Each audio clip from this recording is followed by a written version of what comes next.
জুলাই গণ অভ্যুত্থান স্মৃতি জাদুঘরে স্বাভাবিকভাবেই 2024-এর জুলাই অগস্টে হওয়া গণ অভ্যুত্থানের ছবি, ভিডিও, নথি, দেয়ালচিত্র আর সে সময়কার আলোচিত ছবির ভিত্তিতে প্রতিষ্ঠিত ভাস্কর্য গুরুত্ব পেয়েছে। তবে বাংলাদেশের স্বাধীনতা যুদ্ধের পর থেকে নানা রাজনৈতিক গুরুত্বপূর্ণ ঘটনাও তুলে ধরা হয়েছে এই জাদুঘরে। জাদুঘরের একটা বড় অংশ জুড়ে ছিল 2009 থেকে 2024 পর্যন্ত আওয়ামী লীগের শাসনামলের নানা ঘটনা এবং আলোচিত সমালোচিত চর্চিত বিষয়গুলোর উপস্থাপন। এই সময়কালে হওয়া বিডিআর হত্যাকাণ্ড, বিচার বহির্ভূত হত্যা, গুম সহ বিভিন্ন ঘটনা সংশ্লিষ্ট নথি, অডিও রেকর্ডিং, পত্রিকা ও টিভির রিপোর্ট রাখা হয়েছে জাদুঘরে। জাদুঘরের একটি অংশে আলাদাভাবে তৈরি করা হয়েছে প্রতীকী আয়নাঘরও। আয়নাঘরে তো জীবন্ত লাশ, যেটা চিন্তা করা যায় না। যেটা ভালো লেগেছে এখানে হচ্ছে ভিডিও ক্লিপসগুলো, যেটার মাধ্যমে হচ্ছে মানুষ সরাসরি দেখতে পারবে যে 24-এ কি হয়েছিল। আয়নাঘরের পাশাপাশি জাদুঘরে দর্শনার্থীদের অন্যতম আকর্ষণের জায়গা ছিল বিডিআর বিদ্রোহের সময় শেখ হাসিনার সাথে সেনা কর্মকর্তাদের ফোন আলাপের রেকর্ড। দর্শনার্থীদের লাইন দিয়ে সেই ফোন আলাপ শুনতে এবং সেই অডিওর রেকর্ড নিতে দেখা যায়। এছাড়া 2013 সালের শাপলা চত্বরে হেফাজতে ইসলামের বিক্ষোভ নিয়েও ছিল আলাদা একটি কক্ষ।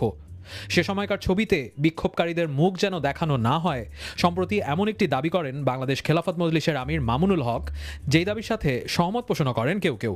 আমিও যেহেতু ইসলামিক মাইন্ডের একজন মানুষ, সেই হিসাবে ইসলাম দৃষ্টিকোণ থেকে তাদের মুখের অভাবগুলো না থাকলেই ভালো হয়।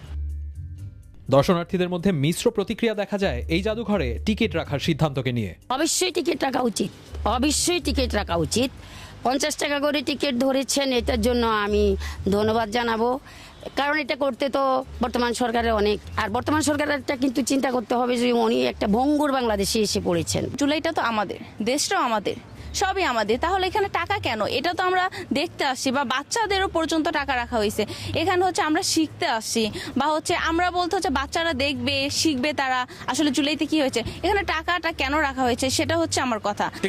টিকিটের ইয়েটা মোটামুটি ঠিক আছে, সামঞ্জস্যের মধ্যে আছে যে সবাই ঢুকতে পারে 50 টাকায়। টিকিটটা বড় কথা নয়, 50 টাকাটা কি এমন, চা খাইলেই তো 50 টাকা চলে যায়। এখানে টিকিটটা না দিলেও চলে, কেন বহুত গরিব মানুষ নাগরিক আছে, আর সবাই দেখতে পারতো। কারো কারো আবার দাবি, টিকিট রাখা হলেও টিকিটের দাম যেন আরো কমানো হয়। যারা আমরা স্টুডেন্ট আছি আমাদের ক্ষেত্রে কিছুটা কমিয়ে নিয়ে আসা যেতে পারে, আর যারা সাধারণ আছে তাদের ক্ষেত্রে এটা বহাল রাখা যেতে পারে। তবে বিভিন্ন বিষয় নিয়ে আলোচনা সমালোচনা থাকলেও ঢাকার মানুষের জন্য নিশ্চিতভাবে নতুন একটি গন্তব্য হিসেবে জায়গা করে নিয়েছে জুলাই গণ অভ্যুত্থান স্মৃতি জাদুঘর।